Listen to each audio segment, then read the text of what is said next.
say I've been getting tatted. They say they like my ink, yeah. I say that I'm flattered. They ask me where I've been, I say I've been getting tatted. Decorations on my body, I can't get enough. Okay guys, how's it going?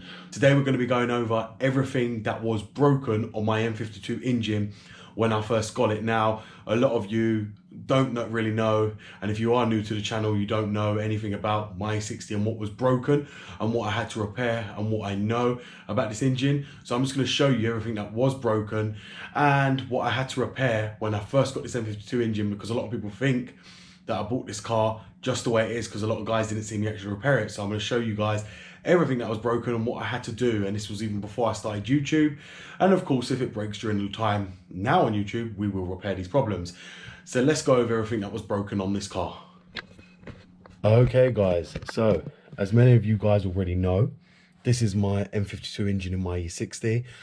Now, as a lot of you guys probably ain't aware, this car hasn't really been repaired on this channel because all the repairs were done before I started YouTube on this car.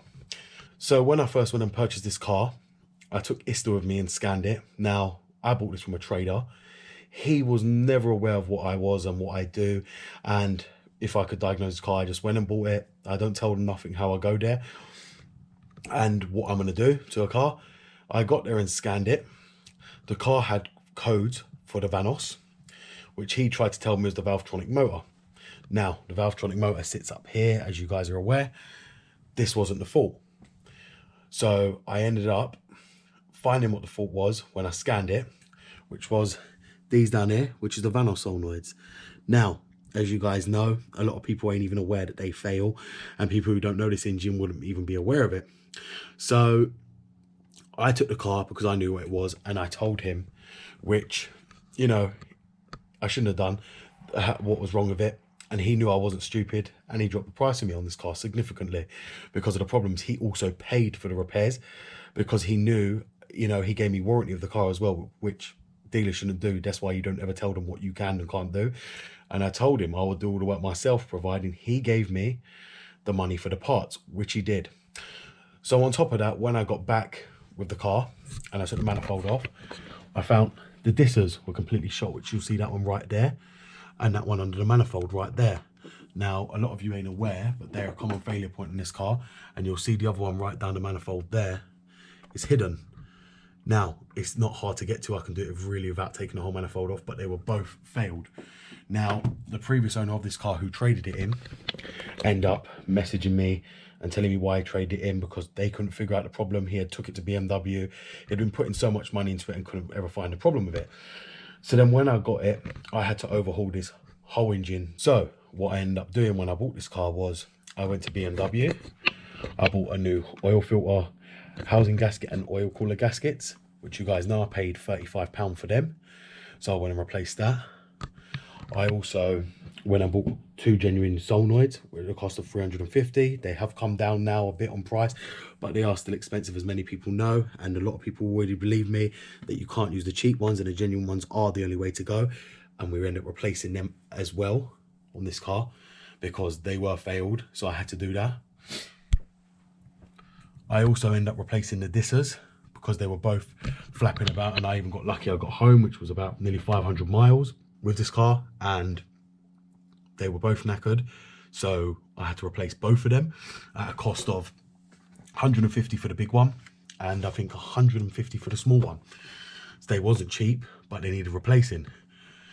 I also replaced the CCV on this car, which again was completely ripped and pipes were broken. That was another cost of nearly £300 from BMW. I paid for the CCV system alone. But as you guys know, I won't use cheap parts on this car, and you know, with this kind of car, even though the manifold's easy to take off, you want to try and look after the N52 in the best shape possible. And there is a lot of common problems with these cars, and you don't want to be back down there redoing it again. So that's why I don't want to use Chinese. The next one I ended up doing when I took the ZCV off was the valve cover. Now you guys would have seen I did this valve cover as well on the 523i I had, which was the N52 engine. I did it on this one as well with the Victor Reigns gasket and the new bolts as well, which cost me just short of £50 for it all in, with a new gasket and bolts, which we done. And I also got the new Valvetronic motor gasket and the eccentric shaft seal, which cost me, I believe, just about £25 for both of them, which I done as well at the same time. I overhauled everything that was needed to be done.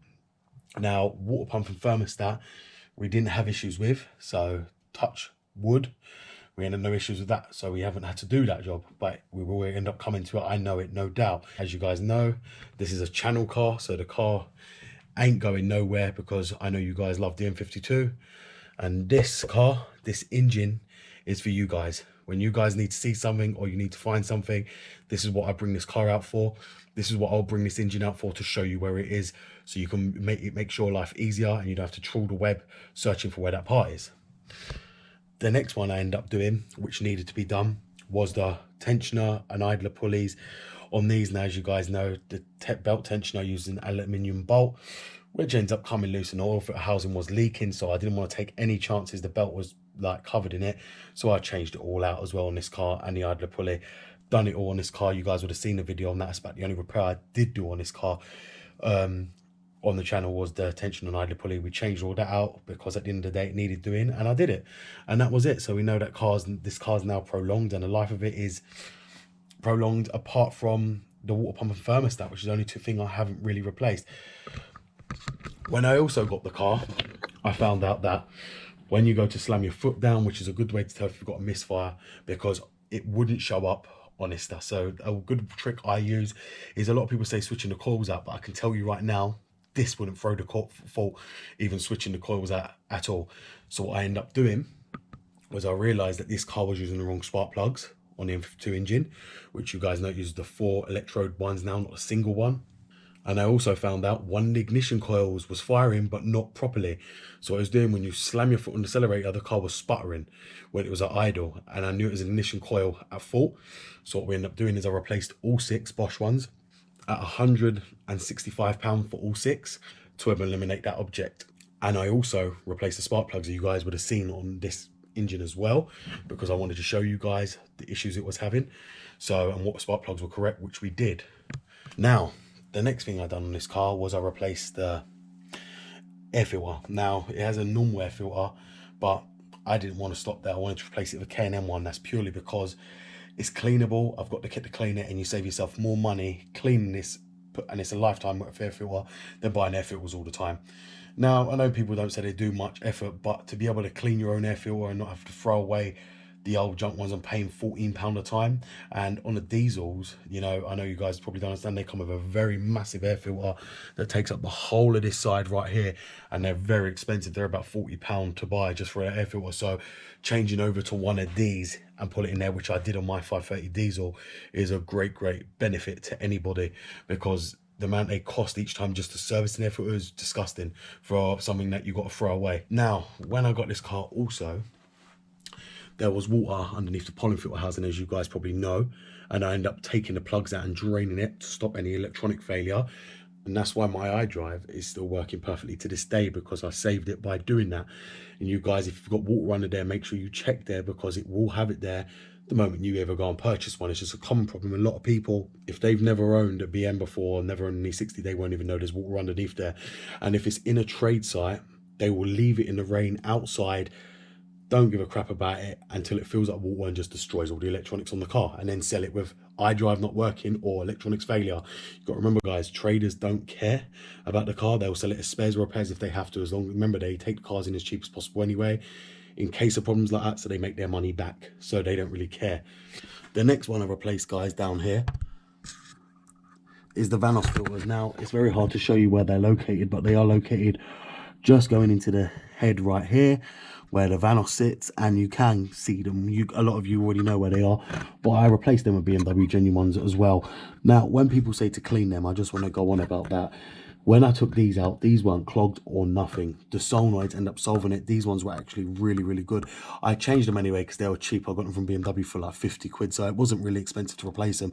So I took them out and replaced them as well, because it is a common problem. And I know a lot of people say they get stopped up, but you know, in the same sense, do you really have to take them out? Not really. To be honest, they don't. It's the solenoids, and clean them doesn't fix that issue. Once these solenoids are knackered, guys, and as I've told you many times, the solenoids are knackered. And the reason for that is, now I'm going to go over to the next thing I had to do on this car. Now, the DME, guys, which you'll see sits right underneath here. Now, the DME needs to be updated. Now, that's something this car had never been done, like most M52 engines have never been updated. And that rectified a lot of the issues that people are having with these cars still today. With the rough idle, and people are saying they're used to it because apparently it's normal. It's not normal to have a rough idle in this car. And when I got it, I was, like I say, straight away going to update the car because I knew that kit cured it. I had to eliminate that rough idle. I knew already about how to rectify it already as soon as I got it, and that's why I updated the DME and cured it immediately. But you know, when you're buying it from a trader, you don't want them to think that you know too much. Now, there's a lot more information on the M52 because, like I say, I come along and rectified this issue with the rough idle. But before that, people weren't any of the wiser about it, and a lot of people still disagree with me. Some people do.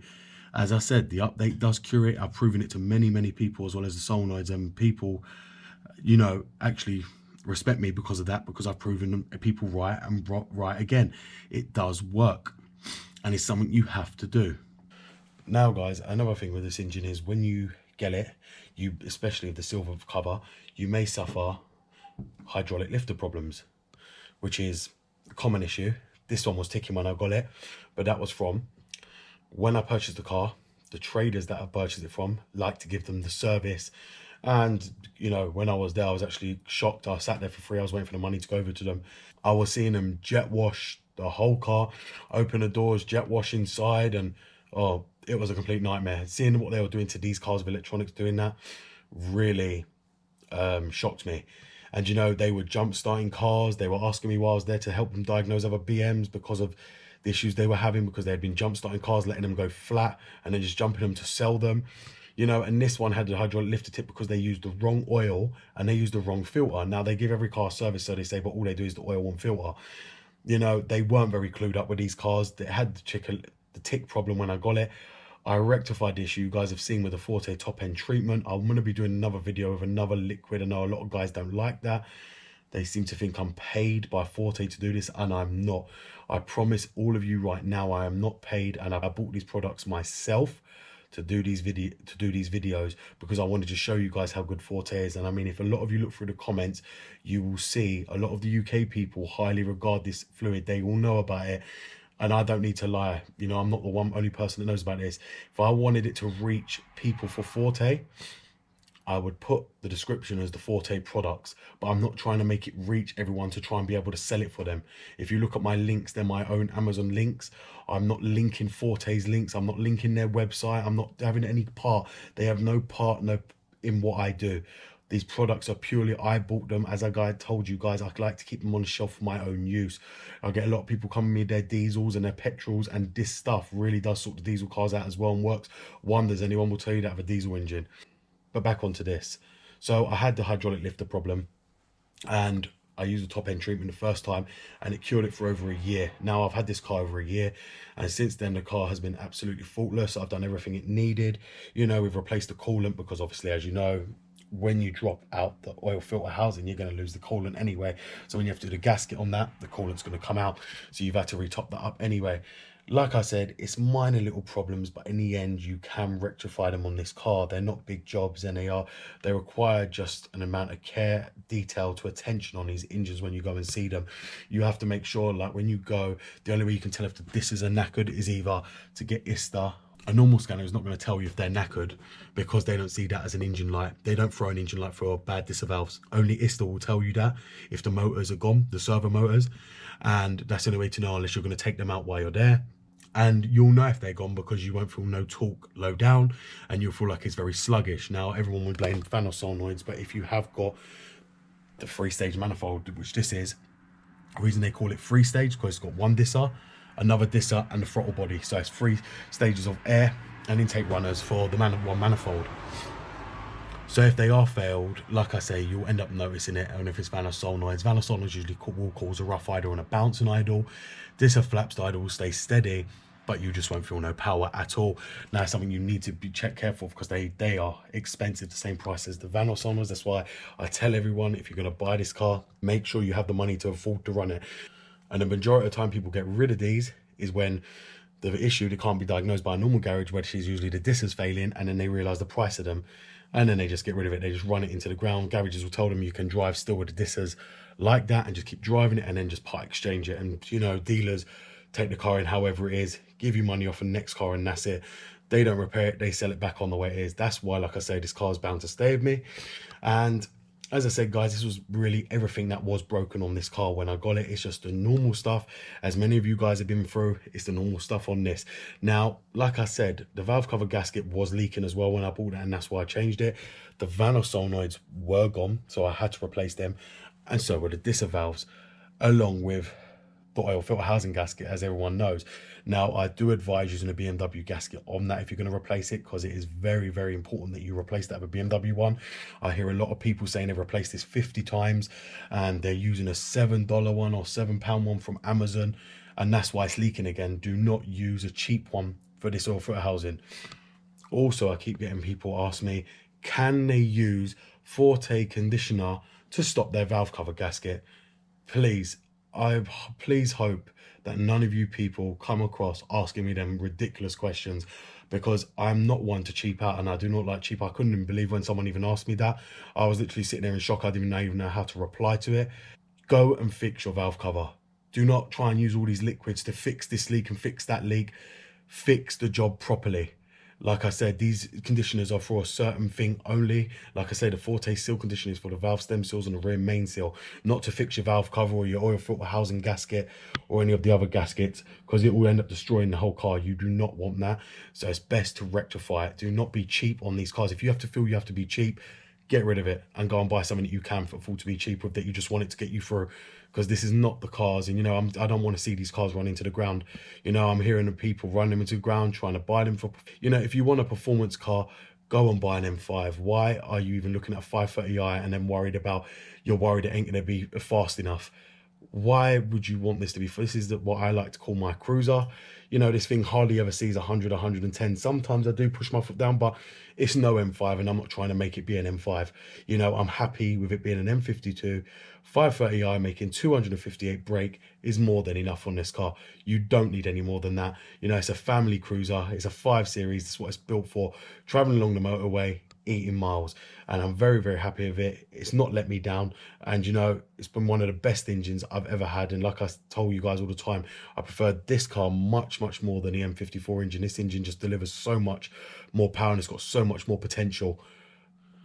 Okay guys, so as you just seen there, I've just gone over everything that was broken on my M52 engine when I first purchased it, and I've just gone over to you a lot of the common problems that a lot of you are experiencing right now, or you have been yourself. Now, these are all common issues. A lot of you will say about the starter and things like that, but mine hasn't had them issues. I mean, if it did have them issues, we'll address it and we'll show it on the channel as well, but it hasn't had them issues so far. So these are just common issues that when I got the car, and as I said to you, you know, I got this car quite cheap because of the issues it had, because I wasn't your average buyer. I knew what I was doing when I went to buy this car, and that's the reason I bought it. It was up for sale for nearly 6-7 months without nobody purchasing it, and this is probably the reason why. I purchased it, rescued it, saved it, and I got very lucky with it. And you know, in all honesty, I'm very happy. It's probably one of the best cars I've ever owned. And if we do get another car on the channel, this one will be going to my missus now. I'm getting rid of the E46 because I just don't feel like the E46 warrants the amount of people that I have on the channel for M52. You guys love the M52, that's why this car's going to be staying with me, and if you do need to see anything, this is what I'll be doing the videos on. So I hope you enjoyed this video, guys. A lot of you have been asking to show what was broken on my car and what I end up having to do. So now I've just shown you and gone over everything that needed to be done. If you have enjoyed this video, please give it a thumbs up. Please subscribe if you haven't already. This BMW Dr. Dean here. Thank you very much for watching, and goodbye.